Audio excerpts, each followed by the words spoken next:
Muy buenas noches, estimados profesores. Sí, como decía Fernando, estamos ya en el cuarto día de Semana de la Ciencia. Hemos venido escuchando temas de investigación muy importantes. Esperemos que algunos de ellos puedan llegar a ser patentados o algún prototipo, en fin, continuar con este proceso que conlleva la investigación, ¿no? Buscarle un impacto social, ¿no? Y eso implica continuar con este trabajo a través de la Oficina Central de Desarrollo e Innovación, OCIDE, que también está dentro del organigrama del Vicerrectorado de Investigación. En estos meses, 2 últimos meses, venimos recibiendo una capacitación de parte de una organización que se llama PEMESUD. En el caso nuestro, todo relacionado con lo que es innovación, emprendimiento, planificación de los trabajos de investigación, etcétera, y todos hacen hincapié en que la investigación debe estar orientado a resolver problemas y por tanto que tengan impactos en la sociedad. Y yo creo que eso es un tema prioritario a realizar el próximo año, ya que la universidad va a seguir apoyando a los investigadores en cuanto a mentorías. Yo vuelvo continuamente a recordar de que tenemos un presupuesto para mentorías. No muy pocos son los docentes que solicitan el apoyo de un experto para publicar en una revista indizada. También tenemos presupuesto para traducción a un idioma extranjero, ¿no? Y lógicamente también se dispone presupuesto para apoyar las publicaciones en una revista indizada sin considerar el monto. O sea, no hay un tope en el pago de las revistas. Entonces, todos esos apoyos están en el presupuesto de la universidad este año y en el próximo año van a continuar. De que los felicitamos a ustedes y también por intermedio de ustedes invitar a otros profesores de nuestra universidad que emprendan este camino complementario, ¿no?, de la docencia, que es la investigación. Doy por inaugurado esta cuarta jornada. Y adelante, Fernando. Muchas gracias, señor vicerrector. Vale decir también que hoy día durante la mañana y parte de la tarde hemos estado con el encuentro interfacultades de docentes e investigadores, también una actividad realizada por el Instituto Central de la Gestión de Investigación del Vicerrectorado de Investigación, y continuamos con la Semana de la Ciencia. Realmente la actividad que se trata de hacer en el Vicerrectorado de Investigación es constante en provecho seguramente de todos los docentes de nuestra casa de estudios. Para comenzar con el ciclo de conferencias de esta cuarta sesión, vamos a invitar al doctor Pedro Martín Lezama González. Él es doctor en Ingeniería de Sistemas, con maestría en Ingeniería de Sistemas, con mención en Gestión de Tecnologías de la Información.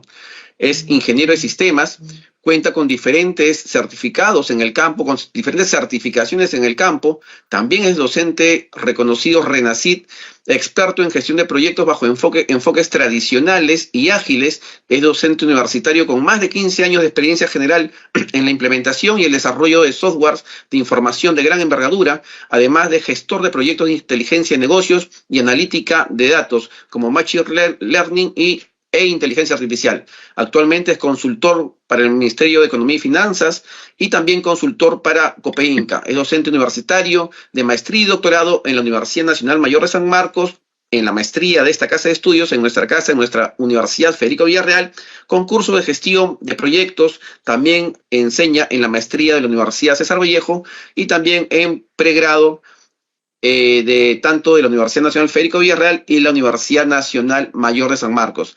Le doy la bienvenida al doctor Pedro Martín Lezama González. Doctor Lezama, tenga usted muy buenas tardes. ¿Qué tal? ¿Cómo está? Muy buenas tardes. ¿Me confirman si ven la pantalla, por favor? ¿Y se ve la pantalla? Sí. Listo, estimados. Listo. A ver, estimados, el tema que hoy día vamos a tratar es un tema que es el modelo empírico y analítico predictivo para la detección de la pérdida no técnica en la energía eléctrica. Esto, es una investigación vamos a hablar los puntos más relevantes. Primero, la introducción, la metodología per se, los resultados y conclusiones. ¿Por qué es importante hoy en día hablar de este tema? Porque como sabemos bien, por ejemplo, este año actual, de entre los 8 tópicos de lo que está considerado lo que es la inteligencia artificial, sobre todo lo que es analítica de datos, ciencia de datos, estimados, siempre todo esto lo está focalizando normalmente, uno de sus tópicos está el análisis de consumidores. Pero no todos los consumidores, como sabemos bien, son consumidores honestos. También hay procesos que generan, digamos, bastantes complicaciones. Especialmente uno de esos temas es el consumo, la pérdida de energía eléctrica, especialmente por el hurto. Vamos a ver un poquito sobre la introducción. Nosotros sabemos bien que hoy en día tenemos, o podemos denominar al acceso o al uso ilegal de electricidad, lo podemos denominar como robo de energía eléctrica. Y en sí esto es una amenaza un poco compleja porque no solo amenaza, directamente a las empresas que proveen este servicio, que hacen la distribución de este servicio, sino también a la sociedad en conjunto. Porque cuando existe, por ejemplo, se hurta energía eléctrica, estamos haciendo daños económicos, sociales y ambientales, porque tal vez la red no ha sido preparada o no está diseñada para ese entorno en donde se tiene un consumo excesivo. Estos consumos anómalos de electricidad plantean desafíos importantes en términos de su detección, porque la verdad tiene muchas casuísticas, especialmente en el comportamiento del consumo eléctrico. O sea, es decir, ustedes mismos, nosotros recordémonos, por ejemplo, cómo nuestro consumo, que tenemos, nosotros no tenemos un consumo muy estático, sino es bastante dinámico. Es por eso si vemos, por ejemplo, nuestros recibos de energía eléctrica, por ejemplo, nos mandan siempre un comportamiento estadístico de las últimas 12 muestras, nos hagan un comportamiento medio y las empresas tratan de ver qué maneras, para comenzar a controlar y detectar, por ejemplo, estos consumos anómalos. Esta investigación lo que trata de hacer es detectar la predicción y detección de robo de energía eléctrica de estos consumos anómalos. Lo que tratamos de hacer es buscar un modelo de detección proactiva, que lógicamente se vuelva en un genérico para que las compañías eléctricas puedan identificar patrones sospechosos y comportamientos en tiempo real, ¿no? Y lógicamente de esta manera prevenir pérdidas financieras y salvaguardar la integridad de los sistemas de lo que es la red eléctrica. En los antecedentes que tenemos para esta investigación, los antecedentes y motivación, tenemos buena cantidad de antecedentes y motivaciones. Primero, por ejemplo, para BISWAS define en sí 2 tipos de pérdidas: las pérdidas técnicas y las pérdidas no técnicas de la energía eléctrica. Las pérdidas técnicas normalmente es el 5% de las pérdidas totales que existen en una compañía eléctrica. Casi un 95% es lo que se puede considerar como las pérdidas no técnicas. Conceptualmente podemos decir que estas pérdidas no técnicas son eludir el medidor de electricidad, por corromper lógicamente la energía por conexiones no registradas. Pero, estimados, y estas pérdidas no técnicas son responsables en sí de importantes pérdidas en ingresos y disminuye la calidad de la propia per se de la energía eléctrica. Entendamos que este caso o este estudio no es solamente un caso que afecta a los países que podríamos decir en vías de desarrollo. También es un caso que afecta a los países más importantes, a los países entre comillas que le podemos denominar los países de primer mundo, países más ricos. Por ejemplo, para ello hay varias investigaciones, por ejemplo, donde nos dicen que por ejemplo, en la India, el año 2019 se registró que por las pérdidas de energía eléctrica en la distribución era el 17.5% entre los años 2017 y 2018. También hubo otro estudio complementario en la India que valorizaba toda esta pérdida en 4.5 mil millones de dólares, ¿no? Y además estimaba que el 20% de la electricidad total se pierde en la India debido al consumo de electricidad. O sea, imagínense la cantidad de energía eléctrica que perdemos solo en la India por lo que es, digamos, el hurto de este servicio. También en Estados Unidos, no podemos considerar que esto no podría pasar en estos países, sí pasa. Por ejemplo, en Estados Unidos las pérdidas por consumo ilegal de electricidad rondan los 6.000 millones de dólares anuales, y en Reino Unido también pues las pérdidas están sobre alrededor de los 175 millones de libras esterlinas cada año. Entonces estos fueron estudios, todavía, si bien es cierto, con un poquito de antigüedad del 2009, pero desde ahí ya se tenía este problema que hasta hoy afecta a países del primer mundo. También a nivel ya del mundo, se supone que el 70% del consumo de electricidad se pierde, por ejemplo, y el 30% focalizado es en el Caribe y Sudamérica. Y en nuestro país, el 7% de energía eléctrica también es sustraída, según lo que nos dice el Banco Interamericano de Desarrollo. También podemos decir que estas pérdidas no técnicas pueden suponer más del 40% de la producción total producida, o sea, es bastante lo que se pierde, es gran cantidad de energía eléctrica. Y también que tenemos, por ejemplo, digamos, algunas casuísticas muy especiales en nuestro país.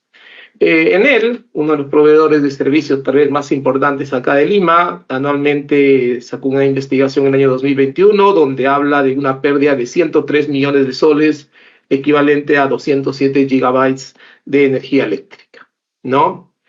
Pero como ya les vuelvo a repetir, esto no solo afecta a la empresa, sino también afecta bastante a factores como ambientales, a factores, por ejemplo, que pueden generar incendios y pueden generar cortes de energía indebidos, etcétera, etcétera. Entonces el tema tiene bastante, digamos, antecedentes y motivaciones, y es un tema que no solo es local, sino es un tema a nivel mundial.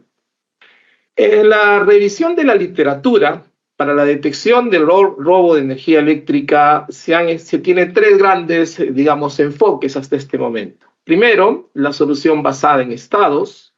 ¿Qué es la solución basada en estados? Que son aquellos donde se utilizan hardware adicionales, ¿no? O sea, uno utiliza hardware dentro del medidor para ver cómo es el comportamiento, y ese hardware, lógicamente, permite detectar cuál es el inconveniente que se tiene a grandes líneas generales con este tipo de solución, que este tipo de método es bastante alto, o sea, es muy costoso, y debido a la implementación, pues, de poner hardware, por ejemplo, en todos los medidores, ¿no? Es bastante costoso, y más, por ejemplo, con una, digamos, pues, con una geografía que nosotros tenemos como país, ¿no? O sea, tenemos un país bastante complejo, por ejemplo, y no solo acá en Lima, sino a nivel de todo el país.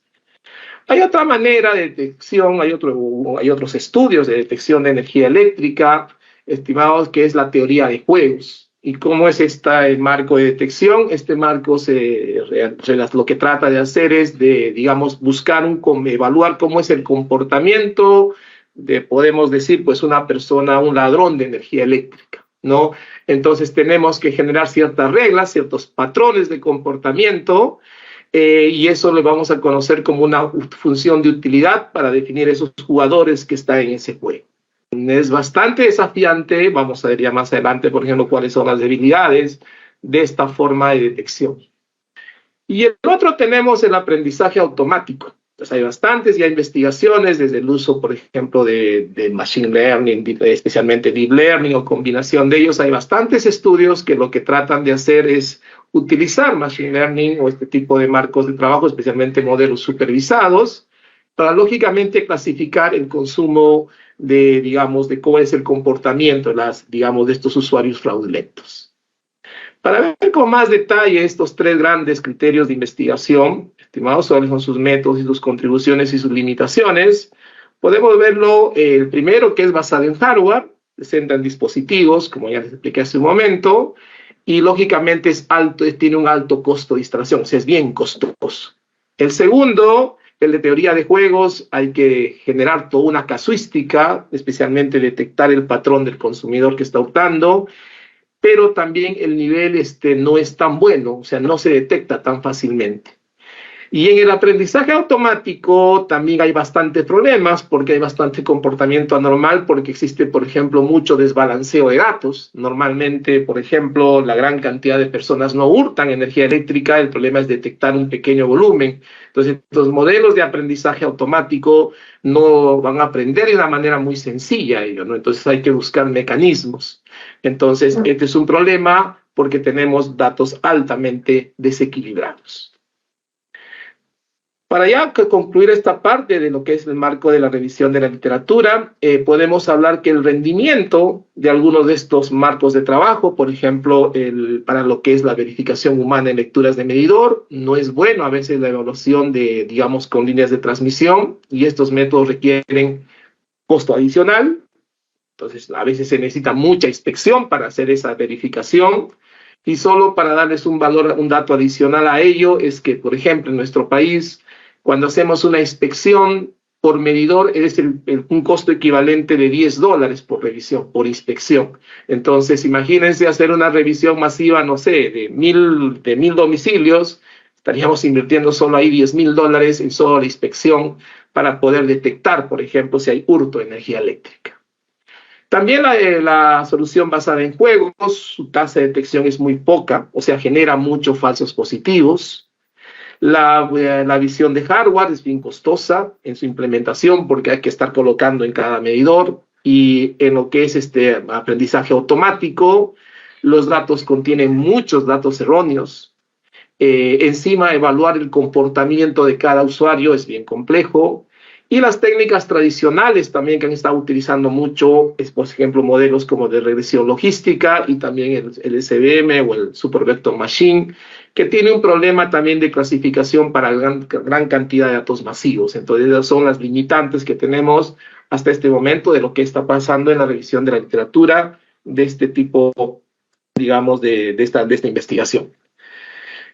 Para ya focalizarnos y ya centrarnos en la investigación que tenemos, en este caso, nosotros solo nos vamos a focalizar en el aprendizaje automático. O sea, nosotros no vamos a ver otros marcos, no vamos a ver teoría de juegos, no vamos a ver aplicación de hardware, ¿no? Solo vamos a solo centrarnos en esa parte, digamos, de la investigación.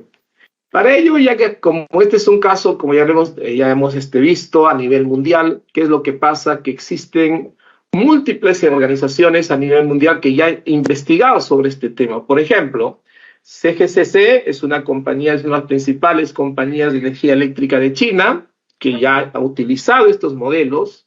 Ellos utilizan, por ejemplo, técnicas supervisadas, utilizando modelos como el STM o el CNN. Como los datos son muy desequilibrados, utilizan, pues, digamos, utilizan ciertos modelos, un modelo para hacer balanceo de datos es el SMooth. Y luego su contribución es que tiene muchas características, pero tiene bastantes limitaciones por lo que se conoce normalmente con sobreajuste o overfitting, ¿no? Y eso a veces no resultó tan buena esta investigación. También Endesa, que bueno, tal vez muchos de ustedes lo conocerán, Endesa es una empresa, bueno, que fue inicialmente la que tenía acá Edelnor antes de lo que fue Enel. También ha utilizado modelos de detección. Ellos, por ejemplo, utilizaron el MPL y el LSTM, ¿no? No especifica en sí cómo ha sido su investigación, pero sí hay varias contribuciones que dan, ¿no? Por ejemplo, que combina datos auxiliares con el MLP y datos de consumo de electricidad a través del LSTM, pero sus datos también un problema que tienen es en balanceo. También otras investigaciones, por ejemplo, en Honduras, ¿no? Que se hizo también una investigación con el método MOD-WPT, y el RASBOS, que es un modelo también para hacer clasificación, también donde presentó ciertas casuísticas de sobremuestreo. También empresas brasileñas que han hecho ya investigación sobre este tema, donde lógicamente hay sus contribuciones correspondientes también. Bueno, ahí tenemos algunos conceptos un poquito técnicos, pero que son utilizados bajo este enfoque de lo que es detección, especialmente de hurto de energía eléctrica con modelos de machine learning.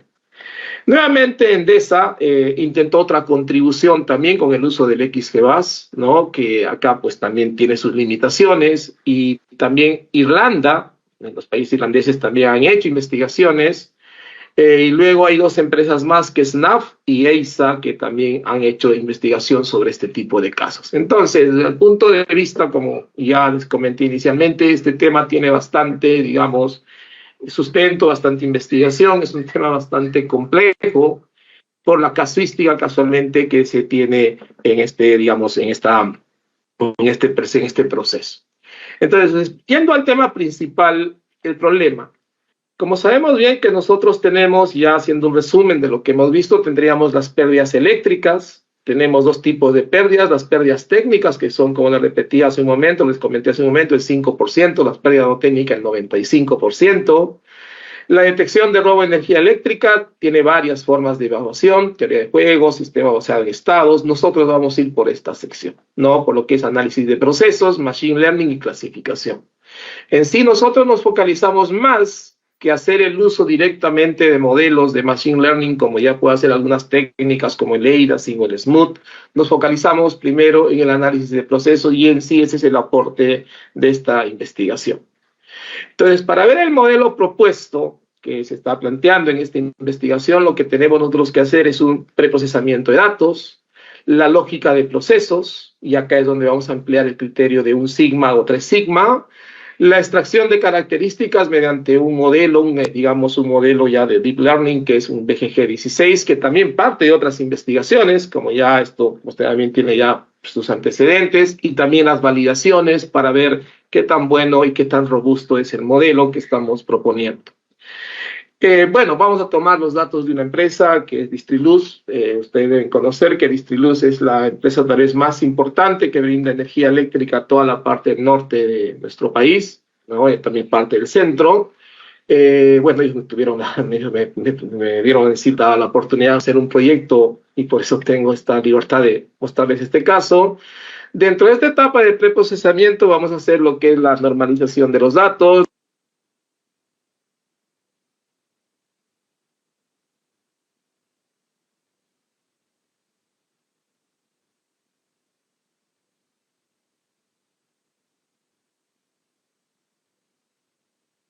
Doctor Lezama, por favor, su micrófono. Doctor Lezama, su micrófono, por favor. Me apagaron, disculpe, me apagaron. Oh, está bien. ¿Escucha bien? ¿Me escucha? Sí, ahora sí se escucha. Ya, listo, me apagaron, parece. Entonces, nuevamente les decía de que, bueno, me quedé creo en esta parte, en el preprocesamiento. Entonces, estimados, nuevamente los datos que me brindaron fue de Distriluz, los datos que estamos tomando, que es una empresa, como les repito, eléctrica de todo, que tiene distribución para todo el norte de nuestro país y parte del centro. Lo que vamos a hacer en esta etapa es remover outlier con la generación de características y normalización de datos. También lo que estamos haciendo acá, estimados, es utilizar una técnica netamente orientada a procesos. No estamos haciendo análisis directamente como utilizando, digamos, pues balanceadores de datos, sino utilizamos otras técnicas que son técnicas de gestión de procesos, especialmente la técnica de evaluación de un sigma y 3 sigma. ¿Qué se refiere con ello?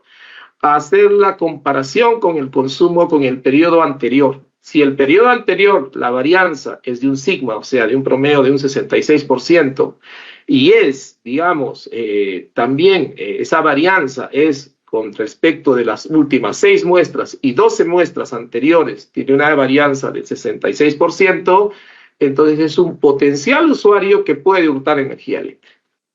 Entonces ya estamos, digamos, clasificando, agrupando a nuestros potenciales usuarios, porque en el mundo del comportamiento eléctrico tiene esa casuística. Luego vamos a hacer la clasificación con varios algoritmos, en este caso el XGBoost, el Random Forest, la regresión logística y el CADBoost, y luego la validación ya con los modelos que ya se conocen, ¿no? Con todos los criterios, con las métricas más importantes para validar este tipo de modelos, como la precisión, el recall, el FM-score, el MSC, la curva ROC y el accuracy. Entonces, yendo ya a los experimentos, como destaco, en sí esta investigación, su aporte es que nosotros no hacemos la evaluación mediante, como les decía, pues completando datos o buscando ese desbalanceo, sino nosotros previamente preparamos los datos contando como base el análisis de proceso entre un sigma, 3 sigma. ¿Y cuál es esa regla? Esa regla nos dice que, como le repito, de función a la varianza, ya sea con respecto al mes anterior o con respecto a distintos comportamientos, pues, tal vez con las últimas 12 muestras o 6 muestras o qué sé yo, porque hay varios criterios de análisis para obtener ciertas características. Entonces, estimados, utilizamos digamos, este análisis de procesos. También, lógicamente, las métricas para validarlos, ¿no? Acá tenemos las métricas más conocidas para su evaluación, como la precisión, el recall, digamos, tenemos acá también las métricas como la puntuación, la curva ROC, que es uno de los elementos más importantes para validar nuestros modelos. lo que es el MSC, que es el coeficiente de correlación de Matthews, que es uno de los coeficientes más importantes, especialmente para datos con puntuación booleana, y la exactitud que nos va a permitir validar nuestro caso.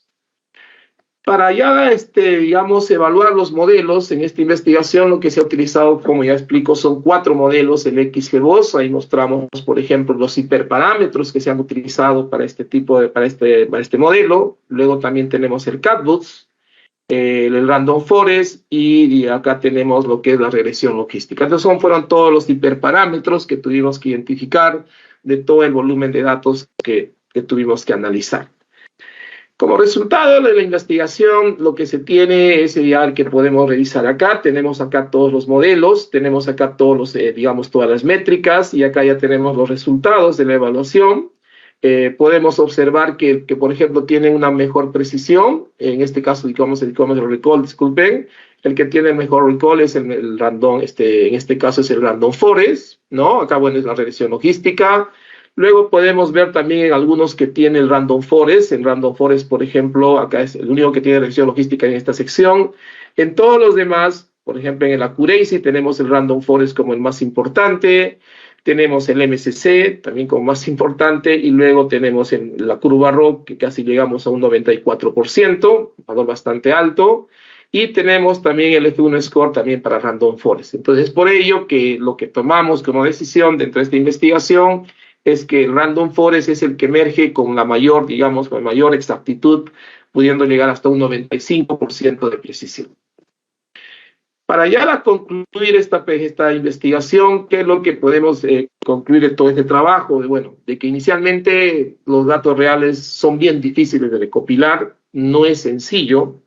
Es bien complejo su recopilación por el tipo realmente de comportamiento y de manejo todavía de nuestras redes eléctricas en nuestro país. No es que acá hablemos todavía de medidores eléctricos y eso también, o electrónicos, eso también a futuro es todo un tema en lo sabemos bien, por nuestra naturaleza en nuestro país. También hay que ser, tal vez buscar, digamos, este modelo de 3 sigma nos ha permitido a nosotros normalizar de una manera diferente en comparación con otras investigaciones, y lo que vemos es que el mejor modelo de todos fue el Random Forest, que emerge pues como la opción más importante dentro de la investigación. Y como un trabajo futuro, ¿qué deberíamos tomar en consideración? Primero, y esto no solo es para el caso de investigación, sino es el tiempo de ejecución. Tal vez ya intentar hacer ya, por ejemplo, tal vez un poco ya del uso de Quantum Machine Learning para poder mejorar este tiempo de performance, porque los performance son muy altos, ¿no? Son consumos de toda una temporalidad, son bastante complejos sus cálculos. También hay que realizar tal vez ajustes a la regla de 1 y 3 sigma, hay que buscar ahí tal vez algunos ajustes en procesos, y también un gran problema que tienen todos los modelos supervisados es la etiquetación, ¿no? Esto de decir hurta, no hurta, es bien complejo. Como ya les expliqué hace un momento, inicialmente detectar un usuario o hacer una revisión a un usuario en nuestro país en este momento equivale a un precio de $10, un monto de $10. Imagínense tener un conjunto de datos de 100,000 registros. Estaríamos hablando casi solo de una inversión de $1 millón para solo detectar y clasificar a los usuarios. Entonces, ese también es otro tema que también es una limitación y puede ser como una propuesta de trabajo futuro. Bueno, eso sería en sí toda la presentación de esta investigación. Muchas gracias. No sé si tendrán alguna pregunta, duda, comentario, por favor. Muchas gracias, doctor Pedro Martín Lezama González, por su presentación.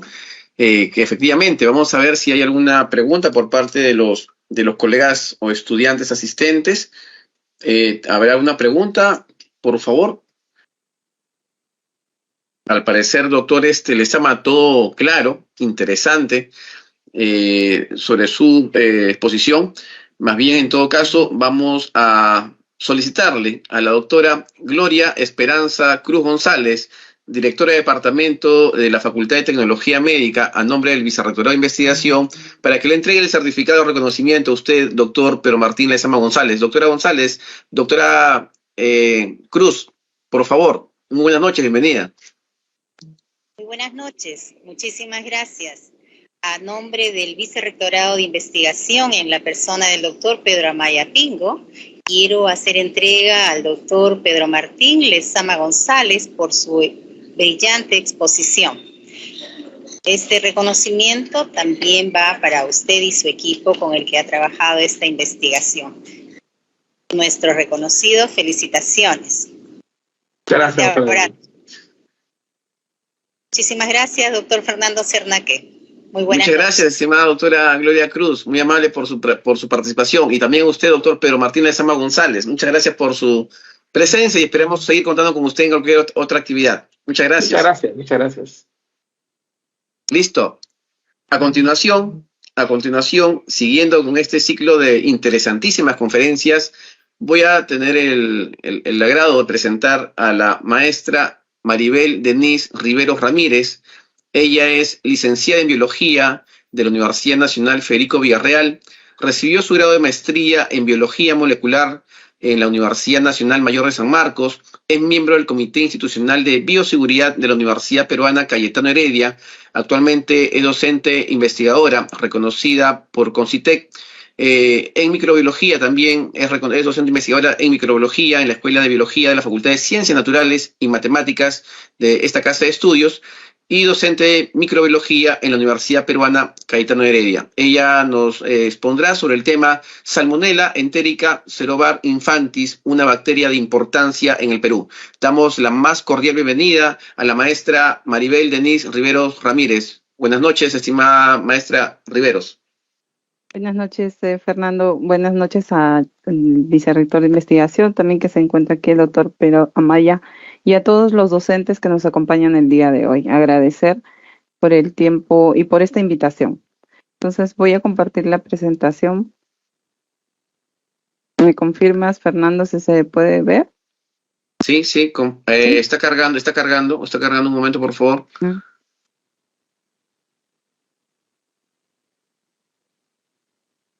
Sigue cargando al parecer. En todo caso, ¿podrías dejar de compartir y volver a compartir, por favor? Ok, ahora vamos a ver. Ahí se suelen pasar estas cosas cuando uno no las quiere. Suelen pasar estas cosas. A ver, un segundo. Voy a cerrar algunas ventanas.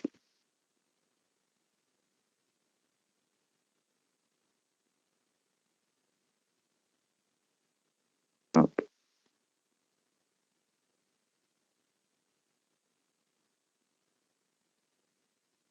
Bien, a ver, vamos a ver.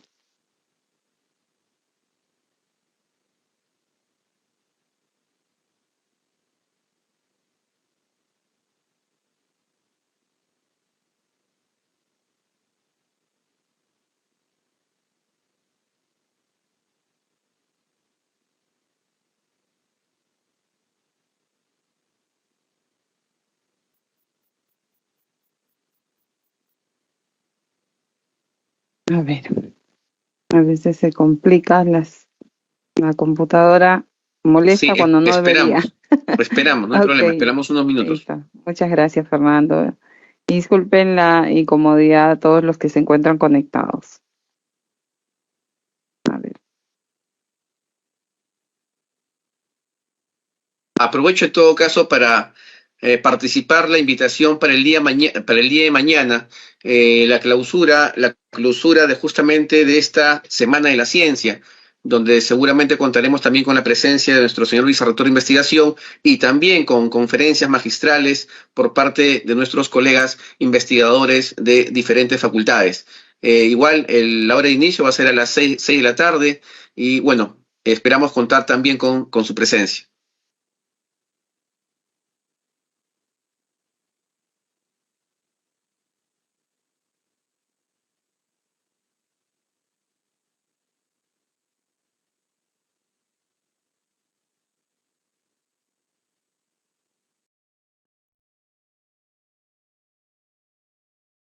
Ahora sí. Fernando? Ahora sí. Perfecto. Muy buenas noches. Disculpen la molestia y bueno, vamos a hablar un poco sobre Salmonella Enterica Cerobar Infantis, que es una bacteria de importancia en el Perú. Esto todavía no ha sido tan reconocido, pero me avisas, Fernando, si se escucha bien el audio del siguiente video. Cerca de 400 personas han sido diagnosticadas sí, se escucha con bien, se escucha en lo bien. que va del año. 71 de estos casos han requerido hospitalización. De acuerdo con las autoridades de salud, La falta de conocimiento en el manejo higiénico de estas aves marca la diferencia en la salud de quienes están cerca de ellas o quienes la consumen. Estos niños no solo se alimentan del producto de estas aves, sino también juegan con ellas sin imaginar el peligro que podrían estar expuestos ante un nuevo brote de salmonela en casi todo el país y que tiene preocupados tanto a autoridades como a profesionales de la salud. Los síntomas son los siguientes: náusea, vómito, diarrea. La diarrea es una diarrea fuerte, con sangre muchas veces, y los cólicos son muy fuertes. De acuerdo a las autoridades de salud pública, una tercera parte de los casos registrados de salmonela se han encontrado en niños menores de 5 años. Esta bacteria se cría en los intestinos de los animales y en algunos casos ni siquiera se necesita entrar en contacto directo con estas aves. Bien, entonces el objetivo de esta charla es hablar un poco sobre Salmonella entérica, que es una especie importante, Salmonella infantis, que es un serovar de estas salmonelas, cómo está en la connotación latinoamericana para poder dar el enfoque en el Perú y las experiencias y nuevos retos que nosotros estamos tratando de proponer. Salmonella entérica. Salmonella de por sí está dividida en dos especies importantes, Salmonella entérica y Salmonella bongori. Muchos de nosotros hemos escuchado distintas especies de Salmonella, Salmonella typhi, paratyphi, por ejemplo, y todos nos decimos debe haber muchísimas especies, con lo cual no es correcto. Nosotros solamente tenemos dos especies y las demás son distintos serotipos y serovares que se van a ir presentando o que se han ido presentando con distintas enfermedades. Salmonella es una bacteria que pertenece a este grupo conocido como Enterobacteria. Digamos que pertenecen o al mismo grupo que Salmonella, Shigella, todas estas bacterias que producen en cierta manera diarrea en los humanos. Es un bacilo gram negativo intracelular, tiene un genoma muy pequeño de 4 a 5 kilobases y pues consta de distintos factores de virulencia que son las armas para poder invadir al paciente y también poder producir enfermedad. Esta bacteria actualmente y uno de los serovares más conocidos y que están emergiendo son estas salmonelas conocidas como Salmonella entérica serovar infantis. Esta Salmonella entérica es una salmonela que ha sido asociada y que ya se conoce que es de transmisión a través de alimentos, como son los pollos, y es por eso que ustedes pudieron ver este video con respecto a la presencia de pollos y la presencia de esta bacteria en especialmente niños. Vamos a ver en el transcurso de la presentación de que existen distintos estudios que ya han encontrado la relación entre la presencia de esta salmonela y la presencia en niños, ¿de acuerdo? Esta es una enfermedad zoonótica, o sea que involucra lo que viene a ser dentro de su ciclo a los animales. Adicionalmente, vamos a ver de que esta tiene implicancias en salud pública. Mucho del control que se realiza en las aves, y por qué no decirlo en el Perú, somos uno de los más somos una población que consume muchísimo aves, específicamente el pollo, y estos pollos en su crianza, pues, vamos a ver que va a presentar distintos patógenos. Uno de ellos es Salmonella, y muchos de ellos se realizan de vigilancia, pero Salmonella serovar infantis fue una especie que dentro de las aves no produce una enfermedad muy severa, pero sí en los humanos. En los humanos vamos a ver que inclusive esta bacteria porta de elementos genéticos que le permite tener resistencia a distintas, vamos a verlos aquí, por ejemplo, a genes de resistencia, puede albergar genes de resistencia. Esto quiere decir resistencia a los antimicrobianos cuando nosotros queremos tratar esta enfermedad, y puede tener genes de factores de virulencia y como también a algunos componentes que forman parte de los desinfectantes, con lo cual la verdad es que la presencia de esta salmonela se está volviendo cada vez más importante. En los últimos años se descubrió la presencia de un megaplásmido. Este megaplásmido que ustedes están viendo al frente es conocido como pesiplásmido. Profesora, ¿qué es un pesiplásmido? ¿Qué es un plásmido de por sí? Es un elemento genético que puede transmitirse de bacteria a bacteria, con lo cual estas bacterias aseguran su acervo genético a través de la diseminación de estos plásmidos. Si ustedes ven esta gráfica que presento al frente, viene de un artículo que ha tratado de reflejar cómo es que Salmonella infantis ha venido marcando un paso grande a través del tiempo. Si ustedes ven desde 1979 los distintos estudios con respecto a los distintos serobares, Salmonella infantis no tenía ningún papel importante. Pero miren ustedes, aproximadamente después de 2017, 2018, 2020, digamos, hemos empezado a tener reportes muy altos de Salmonella serovar infantis. Adicionalmente, en la segunda imagen, ustedes en el segundo cuadro, van a observar, voy a poner un segundo aquí el puntero para que ustedes puedan ver que en este segundo cuadro se presenta ¿qué cosa? Los números de aislamientos que se han obtenido en los distintos estudios, no solamente a nivel de Perú, sino a nivel mundial, ¿no? Miren cuántos aislamientos han empezado a aparecer. Claro, acá ha habido una baja importante porque el tamizaje no se ha dado tan bien después de la pandemia. Recordemos que la investigación se centró en el tema de COVID, ¿no? Muy bien, en el último cuadro ustedes están viendo, bien, ya tengo la presencia de Salmonella serovar infantis que ha sido alta desde el 2020, 2019, se ha elevado los números de aislamiento, pero ¿en qué fuentes? ¿En dónde yo puedo encontrar esta bacteria? Entonces, como ustedes pueden ver en este último cuadro, si bien se hacían estudios distintos, ¿no? Se podían encontrar en fuentes animales, que son los pollos, en los mismos humanos, ¿no? A partir de los años 2000 se empezaron a estudiar distintas fuentes. ¿Por qué? Recordemos que tenemos la connotación actualmente del enfoque One Health. Esto quiere decir del enfoque de una sola salud, donde vemos salud humana, animal y medio ambiente. Y si ustedes pueden ver, a partir de los años 2013, se diversifican los estudios y se empiezan a encontrar no solamente en fuentes animales, no solamente en fuentes ambientales y humanos, sino que también ya se involucra lo que son los alimentos, ¿no? Entonces estamos viendo el enfoque y estamos encontrando Salmonella serovar infantis en distintas fuentes. O también podemos creer de que hay una diseminación importante. Muy bien. Salmonella serovar infantis en Latinoamérica. ¿Encontraremos esto? Claro que sí. Ustedes están viendo al frente un estudio donde presenta cómo está diseminada Salmonella serovar infantis no solamente en aves, sino que en distintos animales como los cerdos, los peces, en fin, se pueden encontrar. Entonces, importante saber que los alimentos marinos también pueden estar infectados con estas bacterias.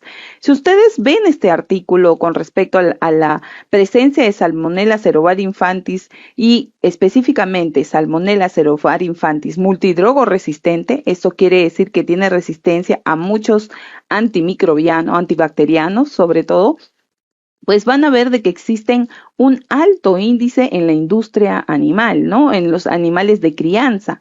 Asimismo, en el humano ya lo sabemos. Y también miren ustedes aquí abajo a nivel de comida en las aves, ¿no? Entonces, esta salmonela está de manera frecuente en las Américas y los índices son alarmantes. Miren ustedes, los reportes dan cantidades asombrosas, ¿no? Muy bien, y si hablamos en sí de Latinoamérica, pues nosotros podemos ver de que los reportes se han dado desde los años 70, que ya lo habíamos visto anteriormente. Se han dado reportes en Brasil y Argentina de la presencia de esta bacteria infectando a las carnes. Posteriormente, ustedes van a poder ver que también existen reportes de Chile, ¿no? Esta es una presentación o esto es una lámina de una exposición de la autora Marta Pulido, quien tiene muchísimos estudios en esta bacteria y ha podido verla y ha apoyado en distintas investigaciones específicamente en Ecuador. En el caso de Latinoamérica y el Caribe CDC reportó por primera vez la presencia de Salmonella serovar infantis en humanos. En el Perú, señores, nosotros somos la primera potencia en Salmonella serovar infantis. Miren ustedes, para más o menos el 2014, Para el 2011 ya el INS había hecho una vigilancia y había encontrado, que los voy a mostrar más adelante, y había encontrado un alto índice. Pero miren, en el 2014 SENASA reportó en granjas de pollo, miren, aproximadamente 91% de prevalencia de Salmonella cerevisiae infantis. Claro, es importante acá saber cuánto fue el N, ¿no? Cuánto colectaron para que nosotros podamos alarmarnos, pero ya de por sí, si ellos colectaron una cantidad, pues la mayoría, de 10, que 9 sean cerevisiae infantis, eso ya es algo importante. Posteriormente, entraría la parte de la genómica y en Ecuador harían el secuenciamiento total de esta Salmonella cerevisiae infantis. Y es importante saber que albergaban genes de resistencia. Posteriormente, Chile y Brasil harían lo mismo, harían estudios de diversidad genética, y en Ecuador, Chile y Colombia nuevamente verían la presencia de todos los genes de esta bacteria, pero adicionalmente los genes que están relacionados a la resistencia antibiótica, específicamente en bacterias aisladas en avícolas. Vamos a ver por acá. Entonces, ¿cómo va el escenario en el Perú con respecto a Salmonella cerevisiae infantis? Y acá es algo muy importante y muy bonito. Miren ustedes, en el 2011, Zamudio reportó la presencia de esta bacteria haciendo uso de una técnica de tipificación molecular, conocido como PFG. Esta persona, esta doctora, lo que hizo fue tomar muestras y comparar la presencia de estas bacterias tanto en alimentos como en pacientes que producían diarrea o que se les aisló una salmonela. Ella llegó a la conclusión de que había cierta relación entre las cepas y que había una alta resistencia a drogas, por ejemplo, como el ácido nalidíxico, ciprofloxacino, tetraciclina y nitrofurantoína. Hasta ese momento, que estas son drogas básicas, ¿no? Pues esto sonaba alarmante y pues nosotros vimos la bibliografía, porque para el 2014 me tocó asesorar a una alumna, Ana Granda, de la Universidad Nacional Federico Villarreal, y pues lo que hicimos fue que encontramos salmonelas en diarreas de niños menores de 5 años. Y esto no solamente fue interesante, sino que además estas bacterias presentaban una alta resistencia a drogas conocidas como betalactámicos o cefalosporinas, el grupo importante que pues se sirve como tratamiento, no solamente como tratamiento en algunas enfermedades, sino que también puede utilizarse en las unidades de cuidados intensivos. Entonces es una droga que trata de cuidarse, pero miren ustedes, esta bacteria ya presentaba genes asociados a la resistencia específicamente a ciertas drogas como las betalactámicos, y actualmente también se conoce que son unos mecanismos importantes de resistencia para estas drogas, ¿no? Posteriormente, el grupo de Cayetano también haría la caracterización, no solamente en diarrea, sino lo que harían sería en bacteremias, y se encontraron la presencia de Salmonella cerevisiae infantis causando bacteremia también. Para el 2019 habría otro estudio, hicieron 50 casos clínicos, en un solo hospital hicieron la colecta, ¿no? Encontraron Salmonella cerevisiae infantis en un 36%, o sea, 18 aislados, con resistencia a ciprofloxacina, pero también a betalactamasas, ¿no? A betalactámicos, los mismos antibióticos que yo les había mencionado, ¿no? Y tenían todavía sensibilidad a otras drogas que tienen mucho más espectro, conocidas como carbapenems. Para el 2019 habrían distintos estudios, se vio la alarma, y ustedes están viendo aquí arriba el estudio de Willy Quino y del grupo de enteropatógenos del INS, que caracterizaría distintos casos de salmonela, ¿no? Y encontraría, miren, de 297 aislamientos, aproximadamente 65% de ellos eran Salmonella cerevisiae infantis. Muchos de los aislamientos además eran multidrogo resistentes y albergaban este gen que nosotros ya habíamos reportado antes, el 2014, la betalactamasa CTX M65. Posteriormente también verían el gen de resistencia a ciprofloxacino, lo secuenciarían, porque recuerden, este estudio ya hizo la parte de secuenciamiento, miren, Whole Genomic Sequencing, o sea, el secuenciamiento total de las bacterias, ahí había más plata completamente. Y el otro estudio muy bonito es un estudio que sigue confirmando lo que nosotros encontramos, que era la presencia de Salmonella cerevisiae infantis aislados de pollos que son utilizados para alimento en el Perú, ¿no? Este es del grupo de Farbet, ¿no? Específicamente, recuerden, aquellos que quisieron hacer la vacuna en Chincha, ¿no? Y que tienen laboratorios muy buenos para los estudios. Entonces, posteriormente, el 2021, encontrarían más de estas bacterias, también harían lo que viene a ser el secuenciamiento y ya encontraban estas bacterias que portaban estos megaplásmidos transportando esta resistencia, ¿no? Acá un estudio importante de la presencia de Salmonella también infantis, pero en carnes, miren ustedes, en carnes canales de paca, que son carnes que se venden en mercados de Belén, en Iquitos. Entonces, un estudio de provincia presentó esto. Muy interesante sería seguir estudiando otras provincias y ver la presencia de esta bacteria. Adicionalmente, como último estudio, y acá, bueno, participé, y acá en este estudio participó Kenny Ruiz Díaz, exalumno también de la Facultad de Ciencias Naturales y Matemáticas, que lo que hizo fue, a través de una técnica molecular, comparar las muestras de diarrea de los niños de la alumna que les dije del 2014 con muestras de carne, de pollo, de ternera. Las aislamos las salmonelas, vimos si eran las mismas, y de ahí hicimos una relación, una tipificación para ver si eran las mismas clonas, y en efecto tuvimos las mismas clonas, ¿no? También se realizó el proceso de conjugación. ¿Qué quiere decir eso? Queríamos ver si el plásmido que estaba albergando la resistencia podía ser transmitido a otra bacteria, y se logró hacer ese experimento. El Perú ha reportado, ¿no? El Instituto Nacional de Salud, pues, reportó, miren ustedes, a Salmonella cerevisiae infantis como una de las primeras bacterias que se encuentran en distintas muestras, de distintas muestras que ellos colectaron. Encontraron, miren, en muestras de humano, de aves y de otros alimentos, de ambiental también. Entonces, miren ustedes, la frecuencia es altísima de esta bacteria. Otra cosa curiosa es que se encontró mucho más en niños. Miren ustedes, de 0 a 11 años, el índice de estas bacterias fue altísimo, ¿no? Muy bien. Y finalmente, la resistencia también fue altísima. Miren ustedes las altas tasas de resistencia que presentan. Evidentemente son multidrogo resistentes, y muchas de ellas presentan el fenotipo BLE, les dicen, ¿no? Beta-lactamasa de espectro extendido. Experiencias y nuevos retos. Bueno, yo espero haberlos convencido de que esta es una bacteria importante en el Perú, que necesita ser estudiada. Y pues este es el estudio que les mencioné del INS, ¿no? Que estudió más o menos ciertas muestras de salmonella y que lo comparó. Miren ustedes, altas tasas, ¿no? Y hizo una comparación, una tipificación que encontró cierta relación clonal importante, ¿no? Y que había resistencia. Este es el artículo que les mencioné de la exalumna Ana Granda, ¿no? Actualmente ella es coordinadora de un laboratorio privado, ¿no? Lo cual nos hace muy contentos de que superen al maestro y que puedan seguir haciendo muchísimas cosas. Y miren ustedes, este trabajo ganó pues el tercer puesto en mejor póster. En aquel entonces no sabíamos el impacto que tenía y que iban a haber mucho mejores trabajos que el que habíamos hecho, pero nos alegra poder haber representado.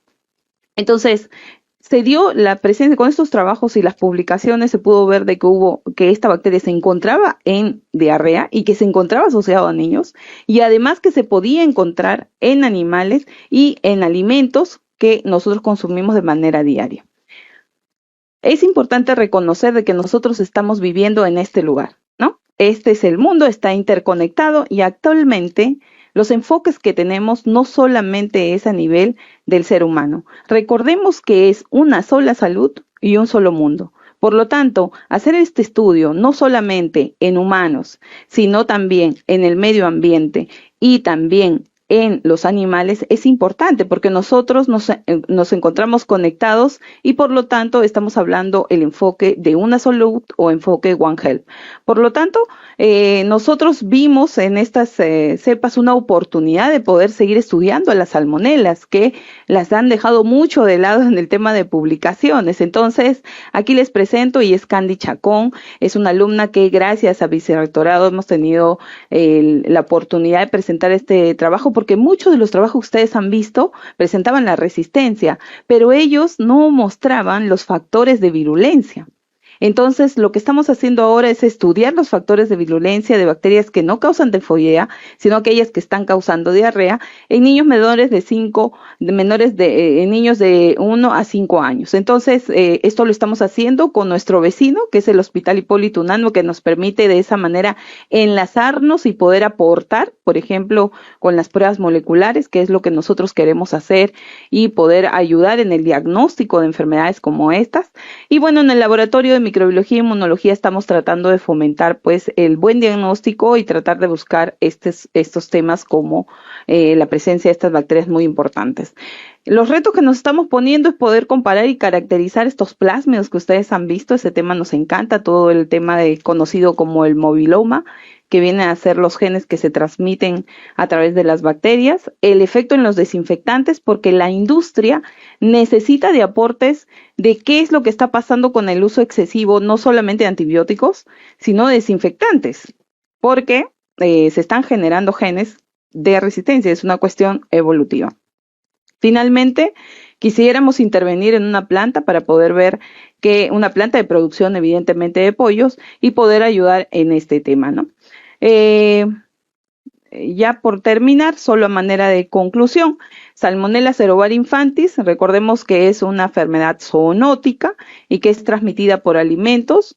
Se ha visto su presencia de resistencia no solamente a drogas, sino a desinfectantes gracias a un megaplásmido que lo contiene, ¿no? Y además es importante reconocer que en Latinoamérica se encuentra muchísimo, pero con una alta frecuencia en el Perú. Somos uno de los que tienen las tasas más altas de esta bacteria. Finalmente hemos podido evidenciar la presencia de un estudio que ya se había reportado, que lo hicimos con alumnos de Villarreal, y pudimos ver la relación que podía haber no solamente de la presencia de genes de resistencia a drogas, sino que también la relación que esta puede darse y diseminarse no solamente de los alimentos al ser humano, sino que puede diseminarse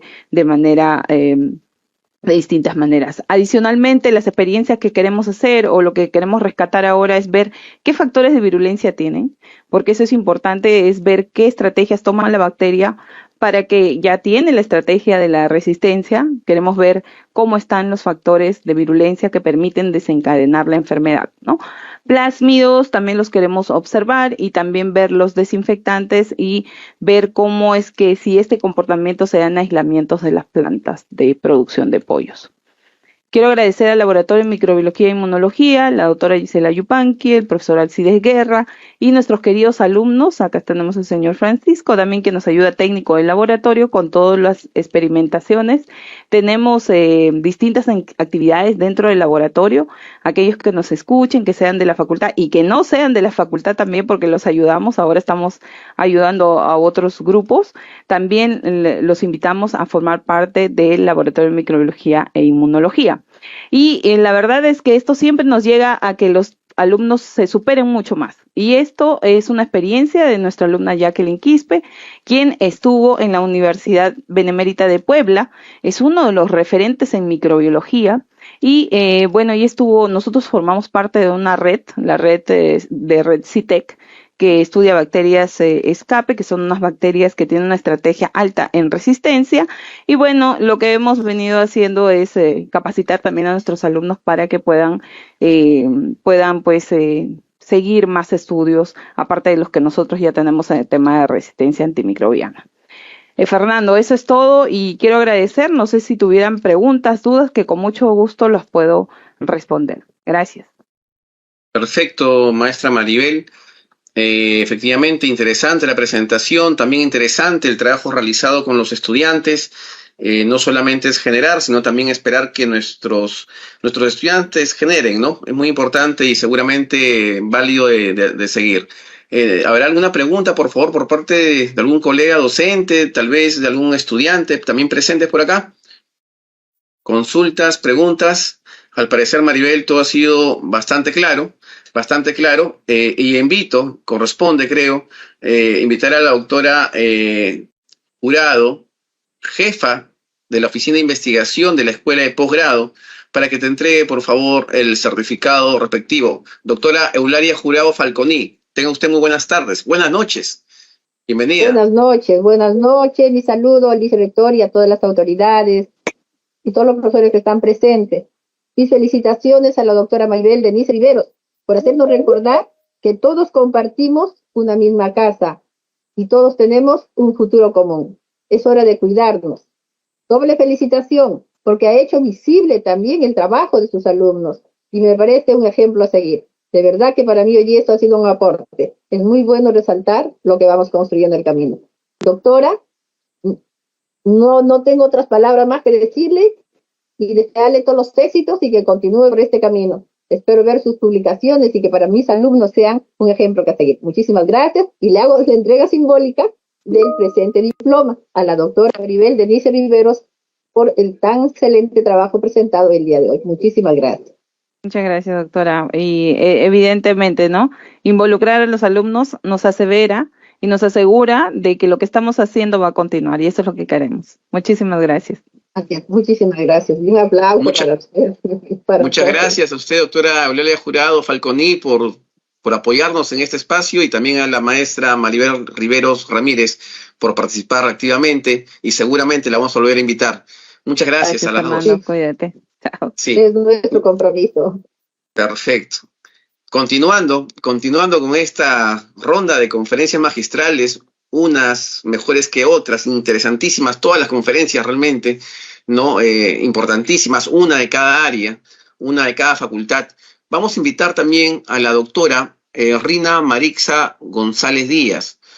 Ella es doctora en Medio Ambiente y Desarrollo Sostenible, maestra en Gerencia de la Construcción Moderna, arquitecta colegiada con más de 23 años de la Universidad Ricardo Palma, con estudios en la Universidad Nacional Mayor de San Marcos en Ingeniería Geográfica, con diplomados en Arboricultura Urbana en la Universidad Nacional Agraria de La Molina, Riesgos y Vulnerabilidad en España, técnicas educativas en la Universidad Nacional Federico Villarreal, alta especialización en saneamiento físico legal de predio, diploma de honor, segundo puesto otorgado por el Cuerpo Técnico de Tasaciones del Perú, diploma internacional, investigación científica del problema a la publicación, se llama así, delegada representante del Colegio de Arquitectos como revisora de proyectos en las diferentes comisiones distritales por más de 10 años en diferentes municipios de Lima y provincia, delegada representante del Colegio de Arquitectos como revisora de proyectos de habilitación urbana, revisora también urbana, acreditada por el Ministerio de Vivienda, Construcción y Saneamiento, es diseñadora, proyectista, supervisora de obra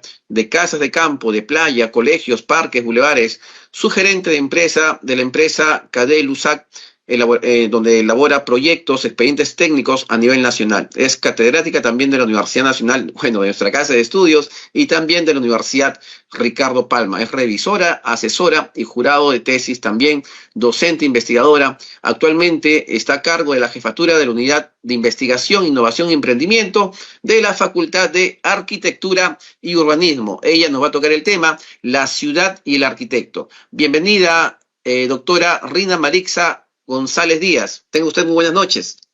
Muy buenas noches con todos, estimados colegas. Buenas noches también a nuestro vicerrector académico y a todos los colegas que nos acompañan. Voy a compartir, por favor. A ver, un segundo.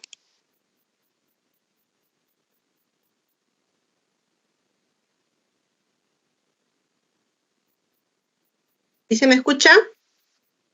Sí, muy bien, se le escucha, doctora. Muchas gracias.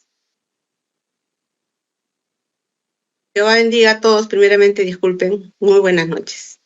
En esta oportunidad vamos a hablar un poco el tema del accionar del arquitecto en la ciudad, ¿no? Y cómo la academia también se vincula y a través de la comunidad científica también cómo se analiza, ¿no? Nosotros como arquitectos, como miembros, como personas, vivimos como ustedes, como todos, disfrutando del espacio. A ver, permítame por favor, acá el punterito. Sí, disfrutando de nuestra ciudad, ¿no? De los espacios, a través de las áreas verdes, de los inmuebles que se puedan dar, parques, malls, dentro de una ciudad, de una trama, a través de vías circundantes a toda la parte central y la periferia, pero que también estamos dentro de toda una nueva tecnología que va avanzada, ¿no? Hacia nuevas ciudades del futuro. Es así que el arquitecto tiene responsabilidades y forma parte de toda una relación de actores dentro de lo que es elaboración de proyectos, ¿no? Hay el promotor que se encarga del tema de que promueve el proyecto en sí, el propietario que pone pues el terreno para hacer la ejecución de dicho proyecto y los diferentes profesionales que participan de ese proyecto, ingenieros eléctricos, sanitarios y otros, y los responsables también de habilitación. Dentro de estos tenemos el habilitador, que puede ser el arquitecto, o el diseñador puntual, que es de una edificación, ¿no? La habilitación es a nivel macro, a nivel de ciudad, de barrio, y dentro de eso hay comisiones técnicas que revisan esos tipos de proyectos. Vale resaltar que hay comisión técnica que es dentro del municipio y ahora existen los revisores urbanos. ¿Cuál es la diferencia dentro de estos dos? La comisión técnica preside un representante del municipio y 2 representantes del Colegio de Arquitectos asignados por concurso y uno que puede ser tercero que depende de la ubicación del proyecto. Si está en Lima, por ejemplo, y hay casonas, se necesita convocar a un revisor ad hoc. El revisor urbano es igualmente, revisa el mismo proyecto, puede revisar el mismo proyecto, y también lo puede aprobar y ya se presenta al municipio para que le den la conformidad de obra. El delegado ad hoc, que puede ser el del Ministerio de Cultura, el CERNAR o el CNDPRE, dependiendo de lo que se necesite, los delegados de los servicios públicos. Tiene que haber un representante de SEDAPAL, un representante, por ejemplo, de Luz para el tema de habilitaciones, y la municipalidad, pues, como ente distrital que hace que se cumplan las normas y velan por el bienestar de nuestra ciudad. Y el Ministerio de Vivienda, Construcción y Saneamiento, que es el que encarga de todas las normativas a nivel nacional que se tendrían que respetar. Vimos la clase pasada, perdón, la exposición anterior, el otro día, había que representante hablaba del tema de registros públicos. Todo el accionar que se hace dentro de la edificación tiene que llegar a registros públicos para inscribirse. Ese es el único que te da legalidad jurídica y con el cual tú puedes pedir un préstamo al banco. Y el Colegio de Arquitectos o el Colegio de Ingenieros, que son pues los entes que dan legalidad o que nos respaldan a los diferentes profesionales. Pero un arquitecto tiene que estar colegiado para poder obrar, firmar proyectos, tiene que tener su certificado vigente y puede entrar en el tema de habilitaciones, que es a nivel macro, ¿no? Como habilitaciones residenciales, comerciales, industriales, en laderas, reurbanización, y a nivel puntual el tema de una edificación. Dentro de la arquitectura, la A010, que está dentro del RNE, que maneja muchas normas, la 020, la 010, que tenemos que manejar el tema de accesibilidad para las personas con discapacidad, el tema de seguridad para los diferentes edificios, salud, hospitales, colegios, industrias y a nivel puntual viviendas, oficinas, comercio, hospedajes y otros. Tiene que tener manejo de consideraciones básicas y principales como el tema de la seguridad en la edificación, que funcione, la funcionalidad, la habitabilidad y la adecuación al entorno. El respeto con el entorno es importante. Y también manejar objetivos del NRNE como el tema de que haya nuevamente el tema de la seguridad de las personas, la calidad de vida que se da en el espacio, que tenga buena iluminación, buena ventilación, buena accesibilidad. El tema jurídico también, que la propiedad no tenga problemas legales con los vecinos o con el Estado, puede ser, ¿no? Y que prime pues el interés personal sobre el interés general. Y el diseño universal, que sea accesible a cualquier persona, ¿no? Principalmente a las personas con discapacitadas. Es así que la academia tiene compromisos de velar por una ciudad hacia el futuro, que estamos a la vanguardia de toda la nueva tecnología que nos va a modificar nuestra ciudad actual con nuestros espacios que tenemos, llevado pues a los rascacielos dentro de un planteamiento de urbanismo de nuestra ciudad. Es así que se tiene que manejar los diferentes materiales que son innovadores, que hay en la actualidad, por ejemplo, la tela de araña, que se ha comprobado que es 5 veces más resistente que el acero, ¿no?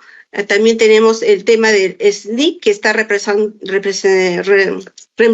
al tema del plástico, y el grafeno, que tiene múltiples funciones en diferentes áreas. Y básicamente, por ejemplo, en la arquitectura y la edificación lo usan para los temas de paneles solares, para el captado de la energía, ahorro de energía. Sistemas constructivos, desde la época de de la antigüedad del barro, el adobe y al futuro que tenemos en la actualidad con los 3D, que vamos a ver, la gestión pública, el manejo de la contrata con el Estado a través del SEACE o OCE, con el Registro Nacional de Proveedores, manejar toda la temática, los procesos tecnológicos dentro de lo que se da a la construcción, dentro de un acondicionamiento ambiental, dentro de una seguridad y una viabilidad, que sea viable el proyecto, ¿no?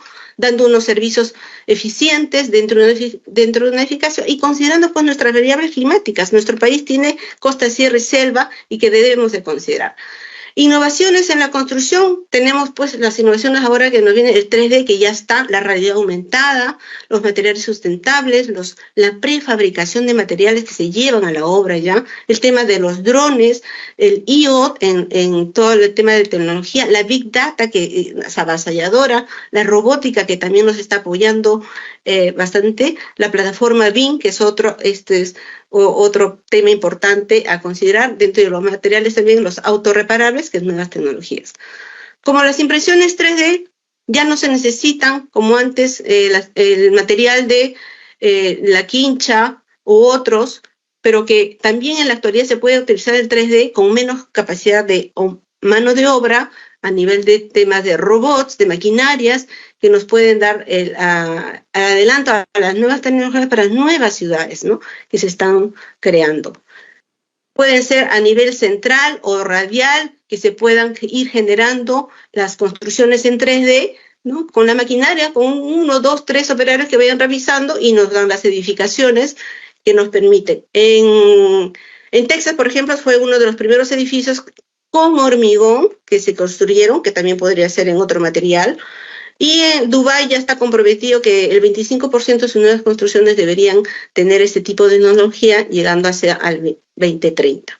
El BIM como metodología dentro del proceso de la edificación, de toda la construcción, que pues el BIM va desde el 2D, 3D, 4D, 5D, 7D, en donde pues nos permite el maximizar el tiempo, el dinero, la visualización de los proyectos en unísono, porque pueden trabajar multidisciplinariamente. No tenemos que estar en una sola oficina, podemos tener coordinadores en Italia, Francia, Perú, Huancayo, y todos vemos la data, el proyecto en unísono, y se detectan pues el tema de alguna interferencia y se corrige ahí mismo. El tema de costos, reducción de dinero, en ahorro de todos esos tiempos, y la seguridad, que es lo primero que debe prevalecer. Tenemos el tema de los robots que ya están en nuestro mundo, ya están, el tema de los drones que nos ayudan bastante en el tema de recolección eficiente en la toma de datos y nos permiten evitar los riesgos de las personas, ¿no? Si vamos a tener que levantar una data de una zona agreste, peligrosa, los drones son excelentes en ese tipo de toma de datos que se llevan al software y se puede trabajar para mejorar las infraestructuras de nuestra ciudad y para la modelación de la construcción de todo nuestro sistema de nuestra ciudad. Tenemos la realidad virtual y la realidad aumentada, que nos permiten el planeamiento y la presentación de nuestros proyectos pues a los clientes a través de nuevos elementos, visores, ¿no?, que nos permiten un mejor trabajo en equipo, la reducción del tema de las pérdidas, el tema de materiales que se vayan a utilizar y la gestión, ¿no?, mejoras en gestión de organización, coordinación del control de toda la edificación. Es así también que nos llega también pues el Big Data. Tenemos ya el Big Data, estamos con ello, la inteligencia artificial, información inmensa que tenemos que manipular y aprovechar y procesar, ¿no?, para la optimización de ¿qué? De nuestra planificación en todos los aspectos. El diseño asistido por la computadora a través de la inteligencia artificial que nos permite diseñar nuestros proyectos, nuestro diseño y mostrar a nuestros clientes. La gestión de proyectos, a mejorar los procesos y los cuellos de botella que normalmente se daban en obra, tener una seguridad y la eficacia en el trabajo de obra, que esto también se va a dar en los materiales, en elementos que se puedan dar, por ejemplo, acá en innovación, en un edificio que ahora pues tenemos edificios rascacielos, en el tema de la calidad, con la gestión que se da manejado con las diferentes plataformas que se puedan dar, que se trabajan en unísono, el Revit, el CAD, el T-Motion. Ahora, por ejemplo, el S10, que ahora tiene otro programa que está ahorita de vanguardia, que va un poco a reemplazar o a la par, el Digital Twins, que es como un gemelo en virtual, pero que tú ya a la vez tú puedes detectar lo que estás haciendo en la obra y lo puedes corregir, ¿no? El tema de sensores en los trabajadores, en el tema de los cascos digitales, el tema de controlar si el trabajador tiene algún problema de depresión, de bajo peso, de fatiga. Esas tecnologías están a la vanguardia que nos permiten una mejora. De los ejemplos de las tecnologías, por ejemplo, en el estadio de Múnich, en Alemania, es un edificio inteligente, basado en la nube. Tienen el control del césped, el quehacer de las tecnologías, el manejo, por ejemplo, cuando está con público, cómo los fans reaccionan y esa energía ellos lo transforman y pueden generar luces o imágenes que puedan dar. El Crystal en Londres, en Reino Unido, también maneja la gestión de edificios inteligentes, monitoreados y ahorro de energía a través de los paneles solares que se dan, ¿no? Se ahorra un 70% menos de carbono, ¿no? Eso es lo que se está manejando en la actualidad. Y también tenemos, por ejemplo, un rascacielos de grafeno, que lo vamos a ver más adelante. Acá, por ejemplo, tenemos el manejo de aplicaciones de las simulaciones en el diseño, que lo podemos mostrar a nuestros clientes, el manejo de la energía, de la eficiencia a través de manejo de la luz, el control de la luz, cierre de puertas, cámaras, videos, que nos permiten manejar, ¿no? Dentro de nuestros... El Hydra Scraper, que le estaba diciendo que está compuesto de grafeno, ¿no? Que es a partir del cual se quiere recolectar energía de las tormentas, ¿no? Y que nos permite controlar el tema para la industria, para la vivienda, para el comercio, el tema Edge en Ámsterdam, por ejemplo, en este edificio de los Países Bajos, que también es considerado uno de los edificios más sostenibles del mundo por el uso de la utilización de sensores, de paneles solares, del manejo de la iluminación, de la climatización que se da en ellos, y minimiza pues la huella de carbono en nuestro mundo, ¿no? Un diseño eficiente y tecnológico. También el manejo de nuevos materiales, por ejemplo el asfalto verde, con el uso de residuos, ¿no? Para hacer cosas sostenibles. El IoT, con la inteligencia de las cosas, que el manejo pues de la data en la ciudad, de la casa, el carro, el teléfono, la industria, que podemos manejarlo. Y yendo pues a los edificios inteligentes, pero también manejándolo a nivel macro, ¿no? La ciudad, a nivel de Lima, a nivel de Perú, cómo no manejar toda esa data en unísono y poder hacer mejoras a nuestro país. El tema de la eficiencia energética, puntualmente en edificios, con techos verdes, muros verdes, el reciclado de las aguas y las certificaciones que se dan. Hay municipios como San Borja, Miraflores, que te dan certificación Edge y que te pueden dar un piso o 2 pisos más de acuerdo al cumplimiento de tus materiales. Y pues nosotros tenemos desafíos en nuestra comunidad científica versus al futuro, con mirar al futuro en el avasallador mundo que nos viene de las nuevas tecnologías, con el BIM, la impresión 3D, el IoT, la energía sostenible, la eficiencia, la inteligencia artificial, la realidad aumentada, la realidad virtual, la digitalización, que no nos podemos escapar, la eficiencia hacia una sostenibilidad que debemos nosotros para cuidar nuestro mundo con las nuevas tecnologías, usándolo en positivo, diseños en la construcción con diferentes tipos de materiales. Por ejemplo, el cemento es altamente contaminante, pero por ejemplo se ha descubierto que la yuca sale un cemento igual, pero es más amigable, ¿no? La seguridad en la construcción, las tecnologías en la industria de la construcción, invertir en una planificación, ¿no? Que estratégica e integración multidisciplinaria, que es lo que necesita nuestro país. Eso sería todo. Muchas gracias, mis estimados. Dios bendiga. Muchas gracias, estimada doctora Reina González.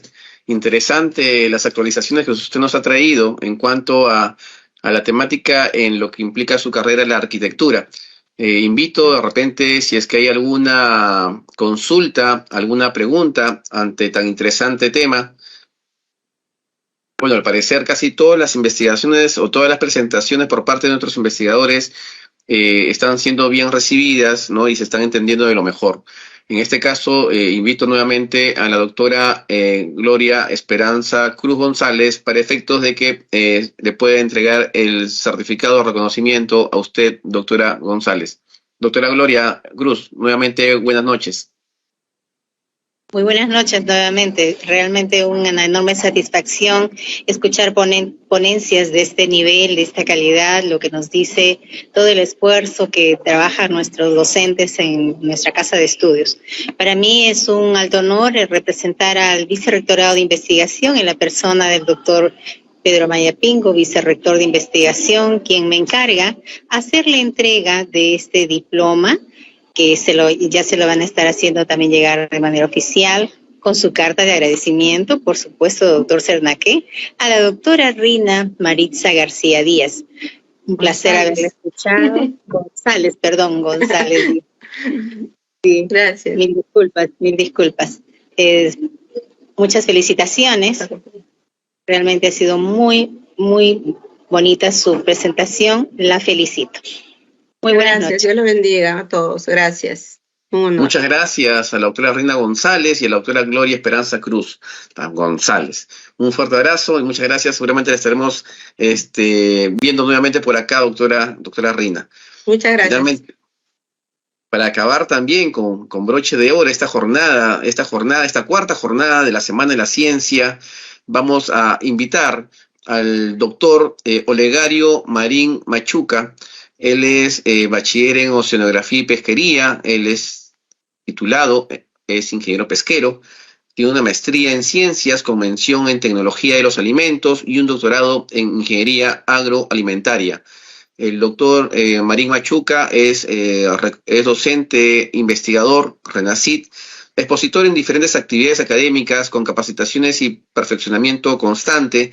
Tiene agradecimientos por parte de instituciones por su constante labor académica. También es asesor y jurado de tesis de pregrado y posgrado. Ha publicado libros y artículos científicos en bases de datos de alto impacto. Es docente también de posgrado y de pregrado. Es un gusto poder presentar al doctor Olegario Marín Machuca, a quien le damos la más cordial bienvenida. Doctor Marín Machuca, tenga usted muy buenas noches. Su micrófono, por favor, doctor. Su micrófono, por favor. Bien, muy buenas noches, doctor Fernando Cernaque. Muchas gracias a la presentación, a la audiencia presente, agradecerle en este momento y a todos los que estamos acompañando esta semana de igual manera. Me toca compartir con ustedes una investigación realizada en la Facultad de Oceanografía, Pesquería, Ciencias Alimentarias y Acuicultura de vuestra alma mater, Universidad Nacional Federico Villarreal. Permítanme, por favor, compartir.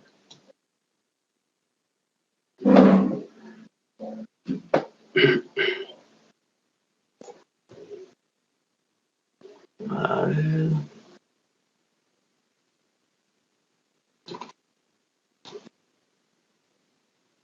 No tengo la opción, parece, para compartir, doctor Fernando. ¿Cómo dice, doctor? No tengo la opción para compartir. No, sí. A ver.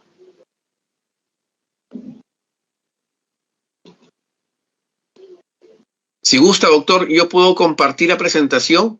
A ver, por favor, muchas gracias. Y usted me indica a la hora de pasar, por favor, un momento. Listo, gracias, doctor Cernaque.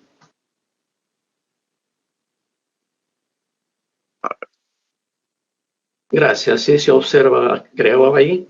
Bien, pues buenas noches. Miren, esta investigación ha sido publicada en un artículo científico, el cual es un equipo de investigación conformado por el doctor José Yanacone, el doctor Freddy Aníbal Alvarado Zambrano, el doctor Ricardo Arnaldo Alvarado Zambrano, el doctor Alcides Castillo Peña y el magíster José Manuel Santamaría Ballena, todos conformados por un equipo de investigación.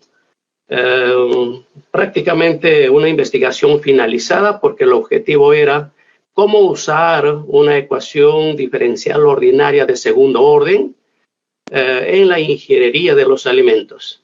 Y esta ecuación diferencial pues tiene 4 casos de solución. Nosotros decidimos coger la más elemental, el JP de X. Adelante, por favor, la siguiente.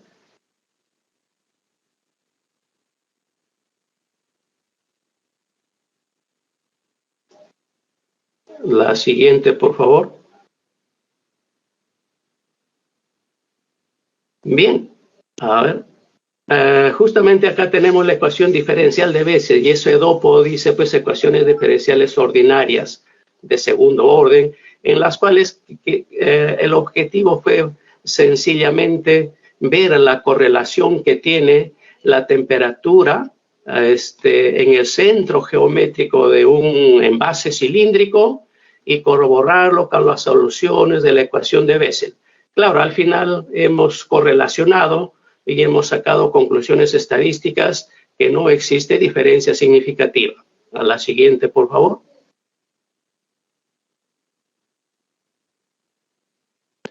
Bien, esos valores correspondientes de la ecuación de Bessel, nosotros tuvimos como objetivo conseguir la distribución, conseguir realizar el perfil de temperaturas de esterilización, básicamente, digamos, en conservas de dimensionalidad regular, de dimensionalidad simétrica, es decir, en este caso, los envases cilíndricos en los cuales nosotros buscamos, pues, aplicar el fundamento primigenio, la teoría relacionada específicamente en la conducción de calor, en la transferencia de conducción de calor, y eso era el patrón, pues, Fourier, ¿no? Entonces, en eso nos basamos, por supuesto, facilitando, mejorar, modificar y diseñar nuevos productos y nuevos procesos relacionados a la ingeniería de alimentos. La siguiente, por favor. Entonces, ¿en qué nos basamos? Nosotros nos centramos en que la transferencia de calor, digamos, es un proceso no estacionario, es dinámico. La transferencia de calor se fluye, digamos, senoidalmente y cosenoidalmente. Y luego, por supuesto, las demás funciones, los demás fenómenos que siguen, digamos, la transferencia de calor, la ley de Fourier, en términos, digamos, de las propiedades termofísicas de la hojalata, que es el material del envase, y del alimento que va a contener, digamos, este envase. Y, por supuesto, basado, pues, en la referencias bibliográficas o antecedentes actuales, ¿no? Como Guamán y Anco, Digital, Wedge, tanto, digamos, de 2018, 2021 y 2021 respectivamente. La siguiente, por favor. Entonces, ¿cuál es la importancia, digamos, de las ecuaciones diferenciales ordinarias de segundo orden, denominado acá E2? Entonces, está realmente que nosotros buscamos que los perfiles de temperatura que nos da la ecuación diferencial de Bessel, buscamos como objetivo si existe una correlación cercana a lo que nos da la temperatura en el punto más frío de un envase, sacado, digamos, de una autoclave, sea horizontal o sea vertical. Pusimos, digamos, los instrumentos de medición de temperatura en ese envase cilíndrico, lo pusimos en una autoclave horizontal para evaluar los perfiles de temperatura en el punto más frío del envase. Y luego aplicar las soluciones de la ecuación de Bessel en función a las relaciones que vamos a ver más adelante para comparar si los perfiles de temperatura de la conserva en la autoclave horizontal seguían el mismo principio de lo que nos daban los perfiles de temperatura aplicando las soluciones de la ecuación de Bessel. La siguiente, por favor. Entonces, ¿cuál es el protocolo que seguimos nosotros? Básicamente, digamos, nos referimos, digamos, dónde estábamos ubicados, digamos, nuestro estudio. Era, pues, en realidad, era aplicar las ciencias básicas e intermedias. no es una matemática alta la que por suerte nos tocó decidir en el grupo, sino que le llamamos intermedia porque llegamos a ecuaciones diferenciales solamente de segundo orden y sobre todo ordinarias. De repente nos hubiera conducido a ecuaciones diferenciales en derivadas parciales. Ninguno del equipo somos matemáticos, de repente nos hubiésemos complicado, pero por suerte llegamos, digamos, a un manejo matemático plausible para nosotros, asequible para nosotros, y no, en ese sentido no tuvimos mayor dificultad. Entonces la investigación se basó en el desarrollo adecuado y satisfactorio de las ecuaciones diferenciales ordinarias de segundo orden, y específicamente la ecuación diferencial de Bessel, que como ya adelanté, tiene 4 soluciones o 4 tipos de soluciones, y nosotros aplicamos la solución la más elemental. La siguiente, por favor. Con respecto a las características y especificaciones del producto a obtener, las funciones de Bessel nos sirvieron para predecir y analizar el comportamiento de los fenómenos de calentamiento, de transferencia de calor. Y luego lo trasladamos, por supuesto, a los efectos, a las causas en los procesos de esterilización de los alimentos enlatados. Y siguiendo, por ejemplo, lo que dice pues, el gran Himmelblau, ¿no?, que sacó su libro de análisis y simulación de procesos del año 2017. La siguiente, por favor. Entonces, en cuanto a los resultados, vamos a ver la figura 1. Tratamos los diferentes órdenes de solución de las soluciones de Bessel de primer orden. Entonces, para cada valor de n, tiene un comportamiento según, digamos, cómo se distribuye este mecanismo de transferencia de calor. Entonces, según los autores citados, mencionaron que para un cilindro finito, la distribución de temperatura está dada por el producto de las distribuciones de temperatura de un cilindro finito y una placa infinitos, que lo podemos ver en la siguiente figura, por favor.